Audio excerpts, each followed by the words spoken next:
the more you jump in, the more you also learn about yourself.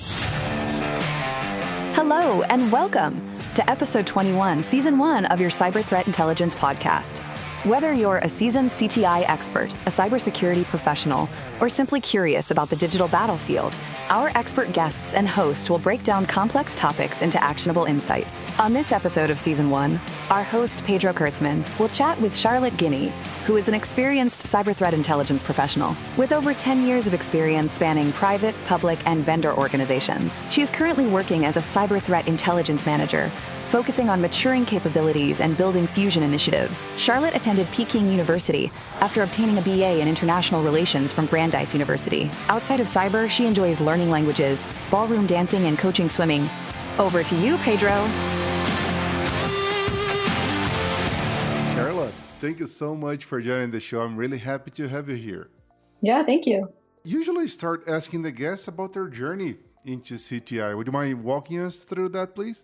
Okay, well, before I jump into things, I just want to put a disclaimer out there that everything I say here is my own personal opinion and does not reflect my employer at all. This is all my personal opinions and experiences. Mm-hmm. All right, so jumping into it, I actually started, I like to say, in intelligence adjacent way back, in high school when I got really into World War II and studies in wars and everything that was happening on a global scale outside of American historical involvement in things was something I was really interested in. And it really pushed me to choose international relations as a major in undergraduate. And in my collegiate studies, I was really focused on, certain areas in the world. As you usually have to choose, a thesis, as one does.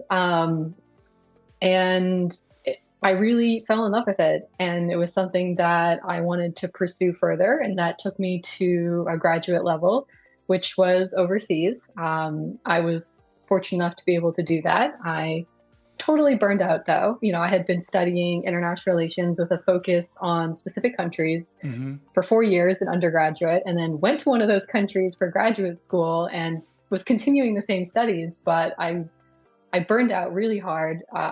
Surprisingly, half the books were the same. So I was writing reports and doing presentations a lot of the time on topics and books I had already done. So it was really tough to have to keep going. And part of that burnout was me realizing that as much as I love it and the analytical part of, international relations and international politics and economics, those things change really, really slowly. Yeah. Really, really slowly. But I came back to the US not really knowing what I wanted to do since all throughout undergrad and that graduate school experience, I wanted to work in intelligence in some regard.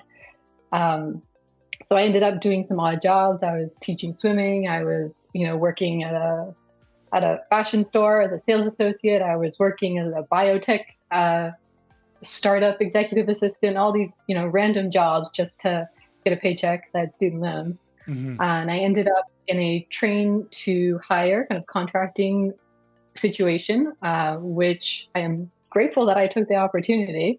So it was actually a train to hire situation for software development where I was being trained as an agile business associate. Okay. So that really introduced me to the tech world of everything through a software development, very agile lens, to be fair.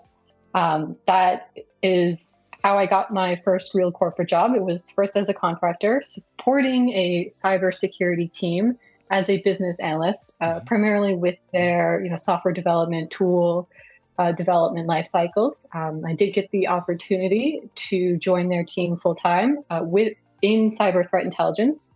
An interesting part of that journey, though, was when it came time for them to consider me as a full-time employee, they took a look at my education history and thought I'd be very good in threat intelligence. And so I was like, you know what? I did love it. It's exactly what I loved before. Let's take a chance and dig into it. And I got really lucky. I had a really great team, as an entry-level CTI analyst. And interestingly, I was primarily a red team support function. I reported to the red team manager, and that gave me a really unique perspective into CTI, first supporting red team initiatives, and then being able to have the opportunity to be exposed to those red team initiatives as well as certain trainings.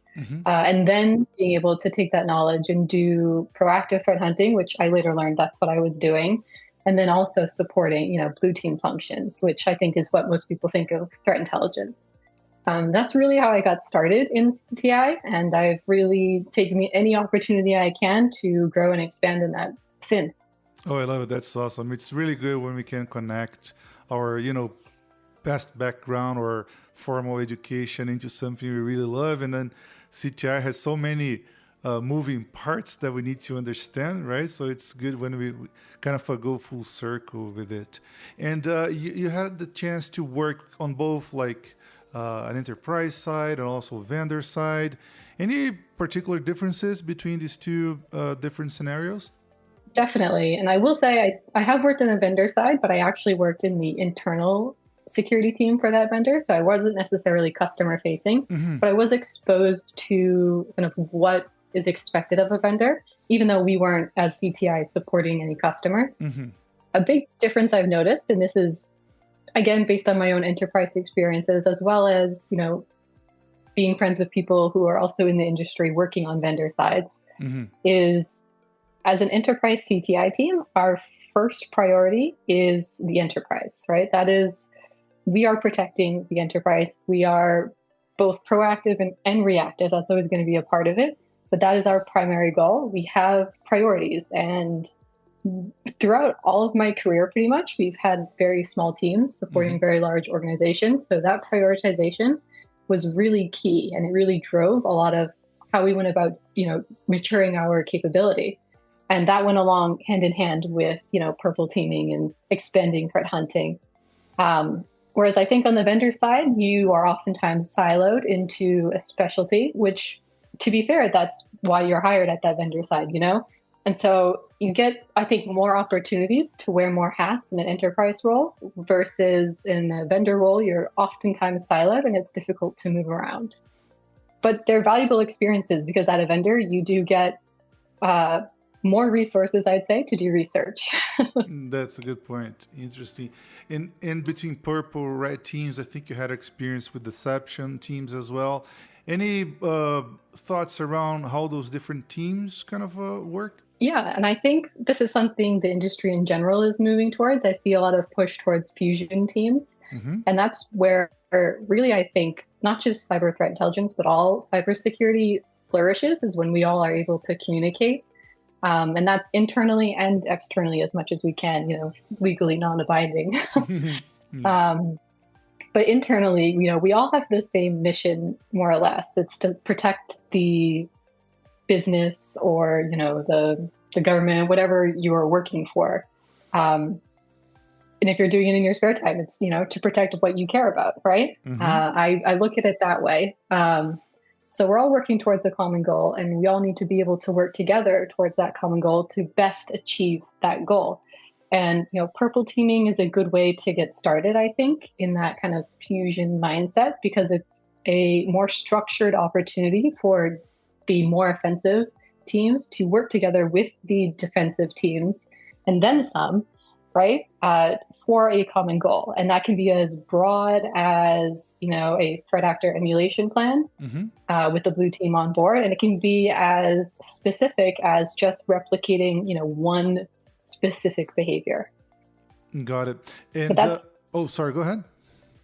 Honestly, but that's really just, I think, is a great foundation. And from there, you'll see a lot more opportunities to work together with different teams, even reaching outside of the cybersecurity operations.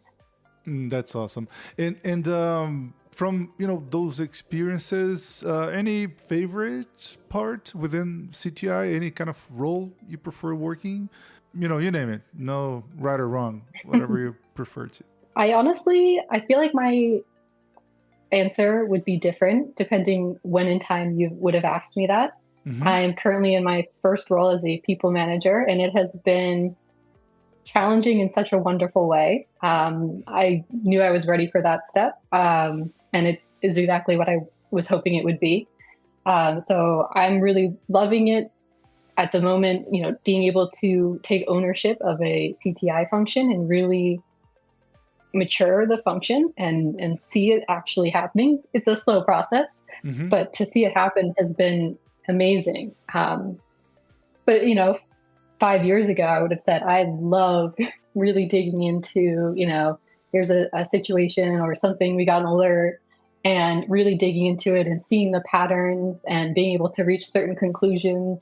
That was something that gave me such a thrill. Yeah, It still absolutely. does sometimes, to be fair. That's interesting. Would you mind expanding on that, please? It's so good. It does relate to something that stood out to me in my journey was it was probably the second time I had gone to like a conference, like a training conference Mm-hmm. in the industry, and I was speaking with someone who was at least 5 to 7 years further in their career than was at the time.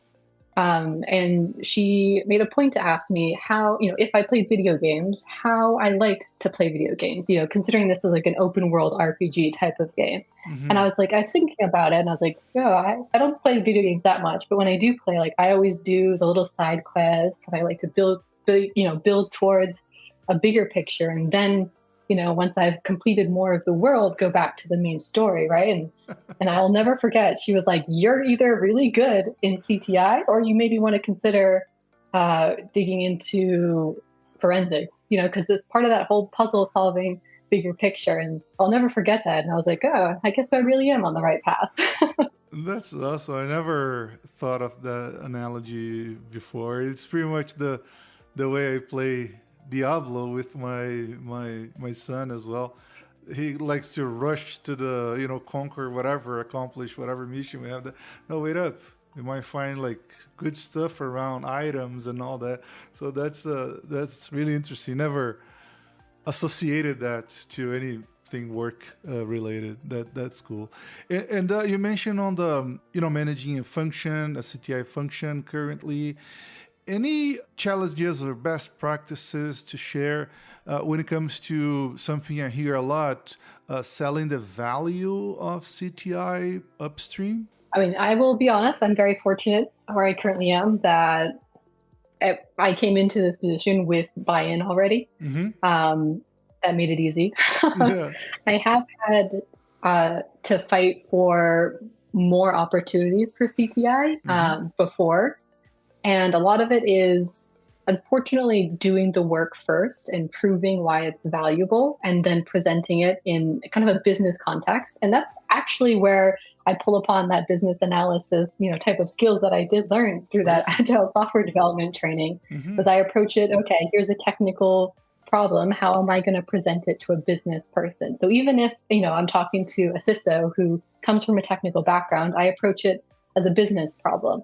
Mm-hmm. And I say, here's X, Y, here's the problem, X, here's what we can do about it. And we've done it, right? We've already done it. And Y, and this is the solution Z that we reached. And this is the material difference, the risk calculated at a business value that we, shrunk potentially, a threat that we helped catch, something that we can show in a business way, in a monetary way, if we're able to. The actual reduction in overall risk or threats to your organization, I have found to be very valuable. No, I love it. Throughout your career, any preferred way to learn about CTI, or you name it, from conferences to blogs to people to follow, anything around that?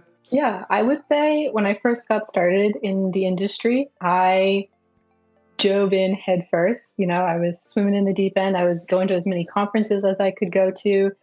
To be fair, as many trainings as I go to, whether free or, that I had to pay for or got a company to pay for. I was doing as much as I could. And that did include constantly being, online or getting alerted to news that's going on, which I think is very valuable because you really learn how to read cyber news, Mm-hmm. which is a specific skill. That was something that was unsustainable for me, damaged my mental health, living in the cyber world all the time for me. but it's still something that I do preach because I did that for so long. I'm able to be like, okay, I can turn it on and off when I need to. I can pick and choose which conferences I go to because I went to so many and I had that experience. I know what I want to get out of certain things. So I tell people, I hate to break it to you, you just gotta jump in. But the more you jump in, the more you also learn about yourself and how you want to navigate cybersecurity in general, because there are so many different career paths. Mm-hmm. And I encourage everyone to explore as much of it as they can, because eventually they'll find something that really speaks to them. That's amazing. I think you bring up a really good, important point. Theoretically, on the CTI role, or most of CTI roles, there are just so many type of different knowledges that would be beneficial for most CTI roles to understand. And you mentioned that, the burnout is just impossible to keep track of every single type of knowledge as much we would like. It's just the pace of things are like so fast nowadays. We cannot keep up with the latest on 20 or more different topics, right? That's just unrealistic, I guess. No, it is. And there are tools that help, I compartmentalize, I guess, in a sense. And when I'm on the clock, for sure. And, Monday morning, first thing I do, maybe sometimes Sunday evening, if I'm getting ready for the week, I'll look on the news, but I've set up my feeds, and this changes based on where I work. I change my priorities in what I'm reading, which doesn't necessarily give me all the pictures, but I make sure that I touch upon, things that maybe I wouldn't normally look at work, just to help keep me in the loop of things. But then part of that is, I've been in the industry for 10 years now, and I've built up a good network of people and friends, and that also helps. That's a great point. I heard the other day, a friend of mine, he's kind of a fine-tuning what he was calling the best possible prompt for whatever favorite LLM to kind of give him the news for like the Monday morning or something like that, based on certain technical criteria, like, I'm a developer or I'm a CTI analyst focused on, purple teaming or whatever the case might be. And then it should, they were trying to train the LLM to bring those type of topics every week or even day, which I confess I found interesting. I'm still tweaking a little bit my prompt, see how it goes down the line. And any final thoughts for the listeners? I mean, it's always a journey, and I started my journey not anticipating ending up in any sort of technical field. And it honestly came as a surprise opportunity, but an opportunity I did fully embrace when I was offered my first permanent role in cybersecurity. And I tell everyone this, people I mentor, even friends not in the industry, is that you really have to be open to every possibility. I like to say that specifically in cyber threat intelligence, we kind of live in a gray world. A lot of people live in a black and white world, and my world is completely gray. There is no black and white. And that's something you have to be okay with, but also it's exciting. So if you're able to live in that type of world, then there's nothing stopping you from doing anything in cybersecurity. That's amazing. I appreciate it. Charlotte, thank you so much again for all the insights. Thanks for coming to the show, and I hope I'll see you around. Thank you. And that's a wrap. Thanks for tuning in. If you found this episode valuable, don't forget to subscribe, share, and leave a review. Got thoughts or questions? Connect with us on our LinkedIn group, Cyber Threat Intelligence Podcast. We'd love to hear from you. If you know anyone with CTI expertise that would like to be interviewed in the show, just let us know.